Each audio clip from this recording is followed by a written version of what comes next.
Hello everyone, magandang oras sa ating lahat. Welcome to my videos. Maraming salamat sa panonood at lalo na sa mga nag-subscribe. Thank you guys.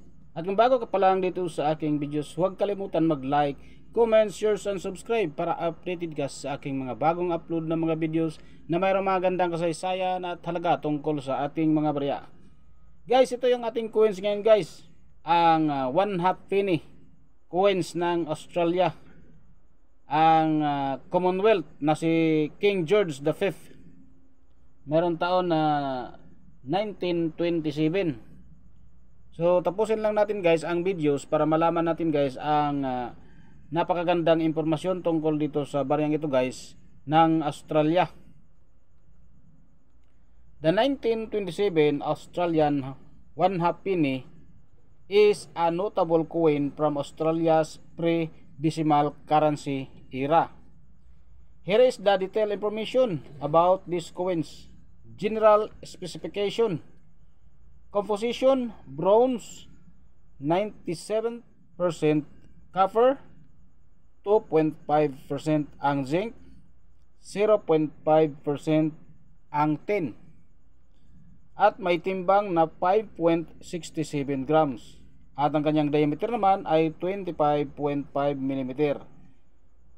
Ang edge nito guys ay plain. At mayroon siyang mintage na approximately 3,072,000 kapiraso. Coins from Melbourne, Australia.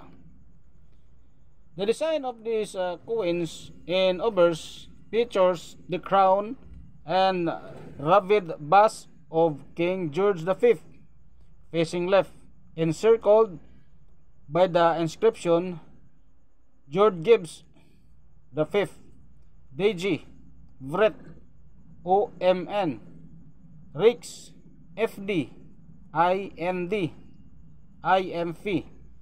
This design was the standard for Australian 1/2 pennies during his reign. At ito naman guys ang reverse. Displays the inscription in 1/2 penny within a circle surrounded by Commonwealth of Australia. And the year 1927 below.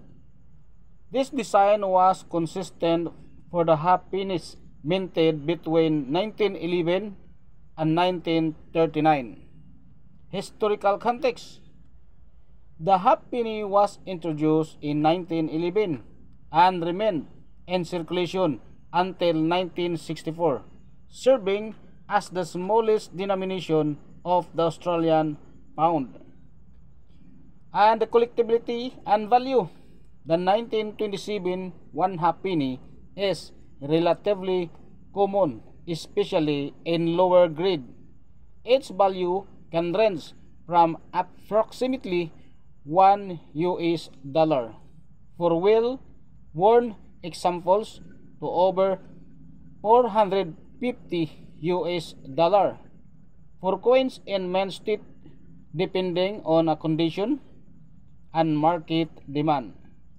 Notable sales: high-grade specimens have pitched significant prices. For instance, an Australia 1927 1/2 penny graded from PCGS MS65 RB was listed by Drake Sterling. Additional information: the decimalization. Australia transitioned to decimal currency on 14 of February 1966, rendering the half penny obsolete. Design evolution: in 1939, the reverse design of the half penny was updated to feature a kangaroo,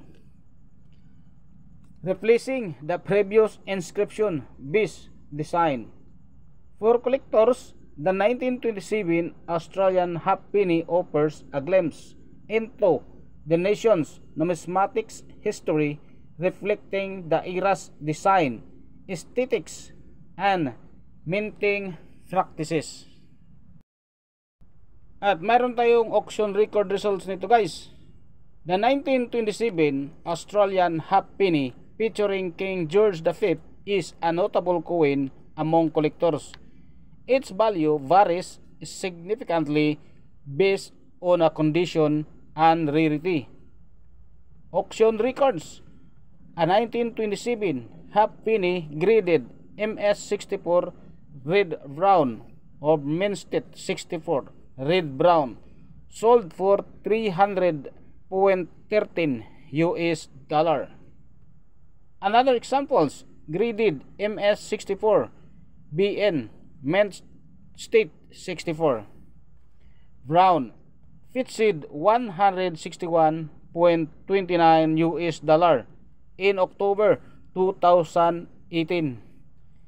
MA65 RB grade, a 1927 1 half penny graded MS65 RB Minstead 65 or red brown is listed as an equal finest examples by PCGS. According to the Coins and Australia, the average auction prices for the 1927 half penny are extremely fine 40, approximately 20.03 US dollar. About uncirculated 58, around 39.00 US dollar. MA63 Minstead 63, approximately 182.14 US dollar. MA65 around 1006.13 US dollar. Mintage. The 1927 1 half penny had a mintage of 3,072,000 coins minted in Melbourne. As a January 2025, a 1927 Australian 1 half penny in excellent circulated condition is listed on eBay. Note, coin values are influenced by factors such as condition, rarity, and market demand. For an accurate assessment, consulting a professional coin grading service or numismatic experts is recommended. So yun guys, ang napakagandang informasyon guys tungkol dito sa ating 1 half penny ng Australia. Maraming salamat sa panonood guys at God bless sa ating lahat.